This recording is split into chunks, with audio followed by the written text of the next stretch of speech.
प्रधानमंत्री बनने के बाद शायद ये पहली बार वो नागपुर संघ कार्यालय में जा रहे हैं। उनका वहां पर जाना, वो भी शताब्दी वर्ष में जाना, ये अपने आप में एक बहुत विशेष बात है।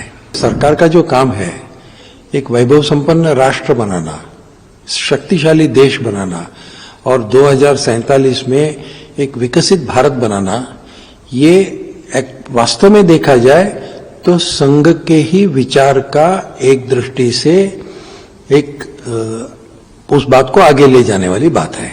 इसीलिए मुझे लगता है कि एक बहुत महत्वपूर्ण बात है ये कहना कि संघ और भारतीय जनता पार्टी में बड़ा विरोध है, अंतर्द्वंद है, एक दूसरे के खिलाफ हैं, ये सब हास्यास्पद है। संघ और भारतीय जनता पार्टी के बीच में कोई मतभेद नहीं है, कोई मनभेद नहीं है। बहुत बड़ा महत्वपूर्ण विषय है। जैसे कि आपने सही कहा, प्रधानमंत्री बनने के बाद शायद ये पहली बार वो नागपुर संघ कार्यालय में जा रहे हैं। हालांकि प्रधानमंत्री बनने के पहले वो नागपुर गए हैं, संघ कार्यालय में गए हैं और जब प्रचारक थे तब तो बहुत बार गए होंगे, रहे होंगे नागपुर कार्यालय में। तृतीय वर्ष के समय में तो रहे होंगे 30 दिन। तो ये अपने आप में एक बहुत बड़ा महत्वपूर्ण विषय है। दो बातें हैं इसमें। एक तो उनका वहां पर जाना, वो भी शताब्दी वर्ष में जाना, ये अपने आप में एक बहुत विशेष बात है।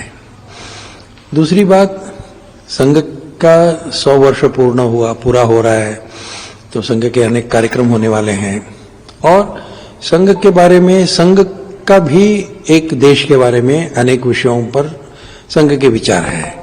इन सभी विचारों को एक प्रधानमंत्री के तौर पर आगे ले जाना, इसको एक राजनीतिक कार्यक्रम के अंतर्गत इन विषयों को आगे ले जाना, ये मोदी जी कर ही रहे हैं। तो संघ की प्रार्थना में हम कहते हैं परम वैभव नित्य में तत्व राष्ट्रम, इस राष्ट्र को हम परम वैभव तक ले जाएंगे।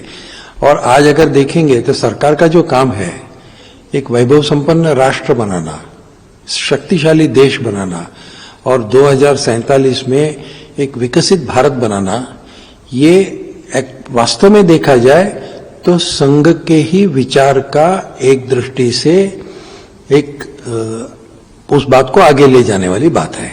इसीलिए मुझे लगता है कि एक बहुत महत्वपूर्ण बात है, बहुत अच्छी बात है। प्रधानमंत्री संघ कार्यालय में जा रहे हैं, नागपुर जा रहे हैं, जहां से संघ की शुरुआत 1925 में शुरू हुई थी। अब विजयदशमी के दिन बहुत बड़ा कार्यक्रम होगा, उसके जो चर्चाएं भी हो सकती हैं। इसीलिए अपने आप में बहुत बड़ा विषय है कि बीते कुछ सालों में ऐसा माहौल जो है बनाया गया, चाहे विपक्ष की तरफ से हो, चाहे अन्य कुछ संस्थाओं की तरफ से हो, कि भाजपा और संघ के बीच में जो है सब कुछ ठीक नहीं चल रहा है। संघ और भाजपा एक दूसरे के खिलाफ है। अब कल प्रधानमंत्री मोदी जब शाखा पर पहुंचेंगे, वहां उनका दौरा होगा, तो इन सारी चीजों पर लगाम भी लग जाएगी। देखिए, लोग संघ और भाजपा को लेकर बहुत बातें करेंगे, पहले भी करते थे। और एक दृष्टि से देखा जाए तो भाजपा की शुरुआत कैसे हुई 1980 के दशक में। इमरजेंसी के बाद जनता पार्टी बनी, जनता पार्टी की सरकार बनी, सरकार 1.5 साल में गिर गई, फिर श्रीमती इंदिरा गांधी प्रधानमंत्री बन गई। तब जाकर संघ के स्वयंसेवक जो जनता पार्टी में थे, उनको लेकर द्विसदस्यतावाद, ड्यूअल मेंबरशिप, ये ऐसा एक विषय शुरू हुआ जनता पार्टी में। तो जनता पार्टी में लोगों को, जब जनसंघ के लोग थे, उनको कहा गया कि या तो आप जनता पार्टी में रहेंगे या संघ में रहेंगे, अब दोनों नहीं हो सकते हैं। अब संघ की कोई मेंबरशिप नहीं होती है। संघ के शाखा में जो आते हैं वो स्वयंसेवक बनते हैं। एक बार स्वयंसेवक बनते हैं तो जिंदगी जीवन भर स्वयंसेवक रहते हैं। तो संघ में हम लोग कहा भी करते हैं कि it's a one way traffic, अंदर आने का रास्ता है, बाहर जाने का रास्ता नहीं है। तो आप जब तक हैं तब तक स्वयंसेवक हैं और संघ के स्वयंसेवकत्व को एक कैरेक्टरिस्टिक है, वो पालना होता है। इसलिए यहां पर कोई मेंबरशिप नहीं है।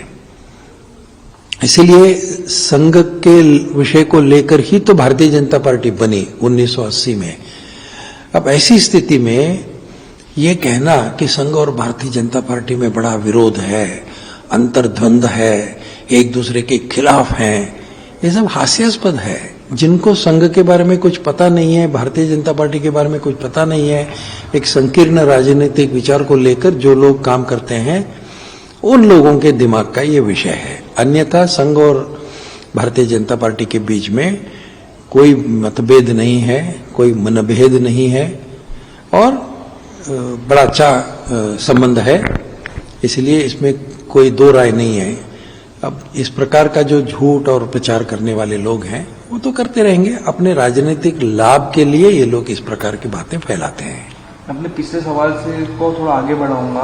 विजय वडेट्टीवार कांग्रेस के एक नेता है, उन्होंने हाल ही में एक बयान दिया है कि अब कल जब प्रधानमंत्री मोदी शाखा जाएंगे तो कहीं ना कहीं बीजेपी ने यह मान लिया है कि उनके जीत के पीछे संघ का बड़ा हाथ है, जो अब तक बीजेपी नहीं मान रही थी। संघ के स्वयंसेवकों को किसी भी राजनीतिक दल में काम करने का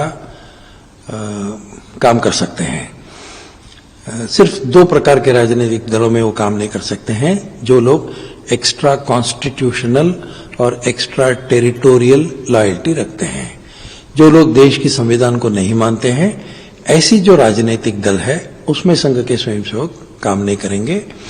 और जो देश के बाहर अपना निष्ठा प्रकट करते हैं, एक्स्ट्रा टेरिटोरियल लॉयल्टी, जो लोग कहते हैं कि चीन का चेयरमैन हमारा चेयरमैन, इस प्रकार की भाषा बोलने वाले जो लोग हैं, उन राजनीतिक दलों से संघ का कोई संबंध नहीं है। हालांकि आपको शायद पता ही होगा कि कांग्रेस में संघ के आरएसएस के स्वयंसेवक काफी हैं। एक समय था जब गुजरात के मुख्यमंत्री जो थे शंकर सिंह वाघेला संघ के स्वयंसेवक हैं, तृतीय वर्ष शिक्षित हैं। तो क्या संघ के लोग अन्य दलों में नहीं है, कांग्रेस में नहीं है? कांग्रेस में बहुत लोग हैं। और जितने बीजेपी में नेता हैं, जितने बीजेपी के सदस्य हैं, वो सब सारे क्या संघ के हैं, आरएसएस के हैं? नहीं है, बाहर के भी लोग हैं। इसीलिए ये कहना कि केवल संघ के कारण भारतीय जनता पार्टी की जीत हुई, ये गलत है।